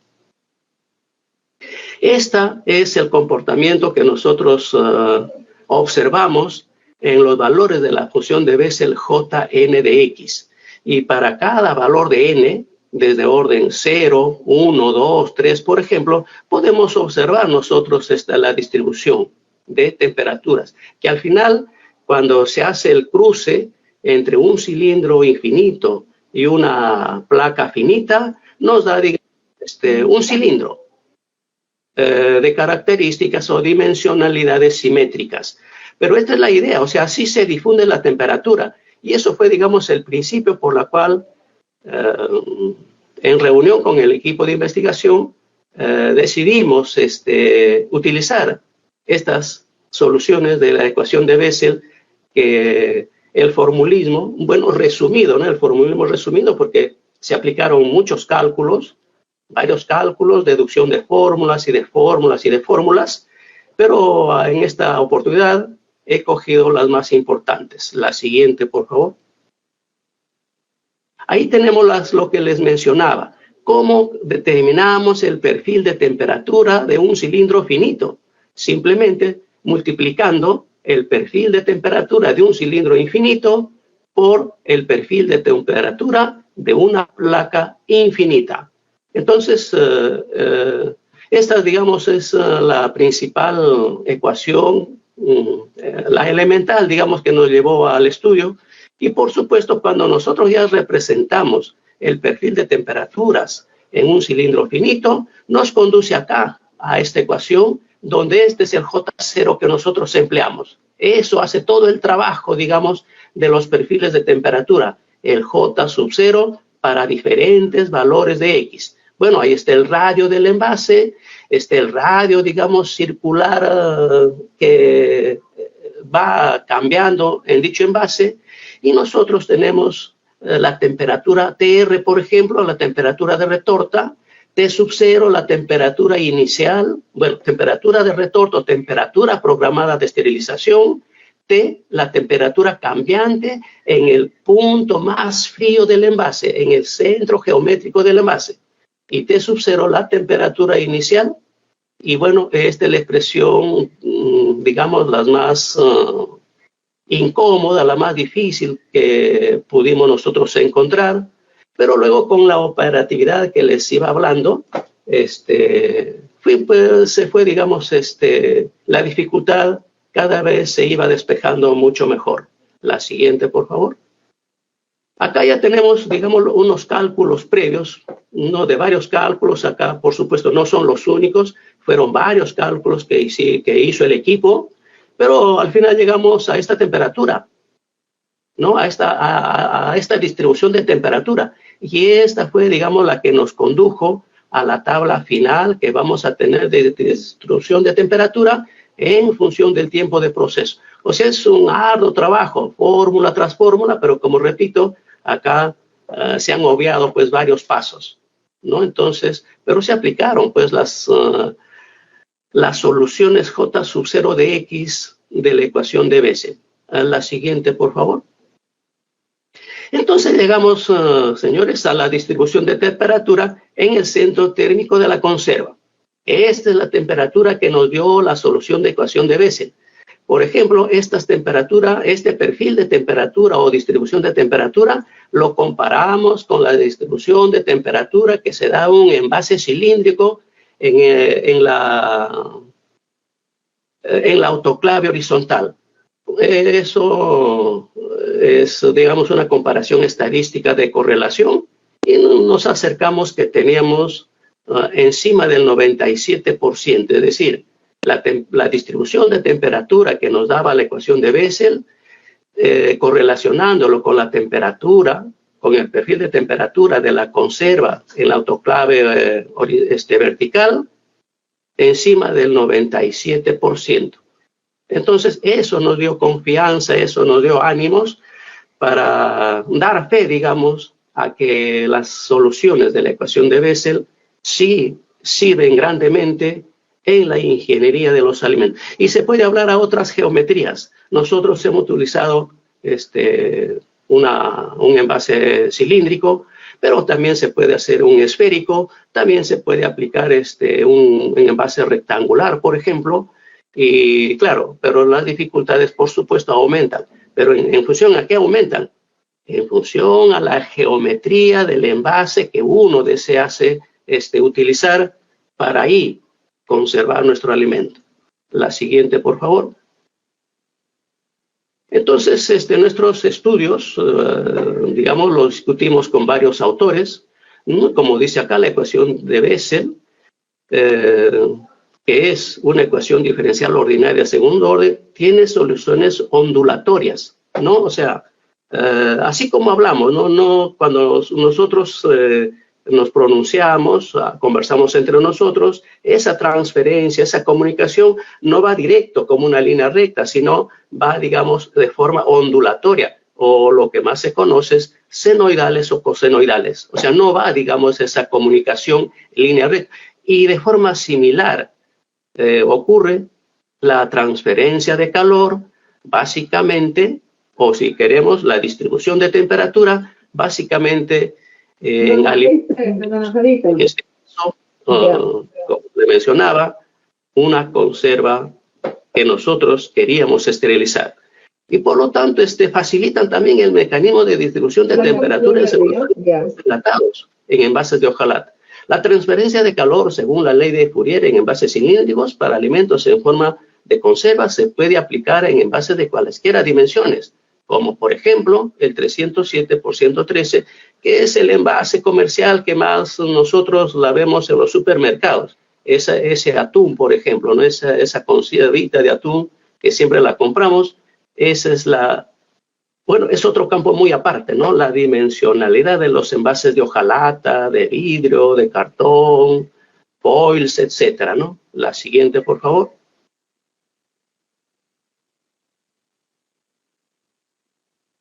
Entonces, en la penúltima ya presentación de ello, tenemos, por ejemplo, que la distribución de temperatura para envases de geometría simétrica está conformada por una serie de términos de funciones senoidales y cosenoidales, mientras que la distribución de temperatura para un cilindro finito está fundamentado y bien definido por la ecuación de Bessel. ¿Quién lo dice? Himmelblau, por ejemplo, y Bischoff 2017. La conducción de calor de los alimentos es un proceso consecuente con la dificultad propia del proceso de calentamiento de los alimentos enlatados. Y para mejor entendimiento posible, es necesario trabajar a temperaturas de esterilización superiores a 100 grados centígrados, lo dice Manrique, y por lo general, ¿no? La temperatura de retorta, la temperatura programada que se estila como temperatura técnica, siempre son pues 250 Fahrenheit o 121.1 grados centígrados. Pero de ahí tiene muchas otras variaciones, ¿no? Una temperatura de 130 centígrados también es una temperatura de esterilización, 108 centígrados también es una temperatura de esterilización, pero tomémosle como una temperatura técnica las que les he mencionado, 250 Fahrenheit o 121.1 grados Celsius. La siguiente, por favor. Bueno, 1001 gracias. Y la última, la siguiente, por favor. Muchas gracias. Muy buenas noches.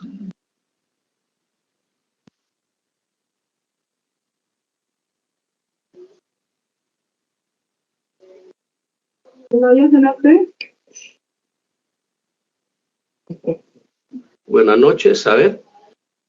Doctor Cernaqué. No, para nada. Por dejar de compartir, en lugar de dejar de compartir, puse la X para retirarme. Imagínate, me equivoqué, también nos equivocamos. Sí, más bien, doctor Olegario Marín Machuca, un agradecimiento grande. Vamos a ver si hay alguna pregunta de repente por parte de los, de los colegas presentes, por favor. ¿Alguna consulta, alguna duda?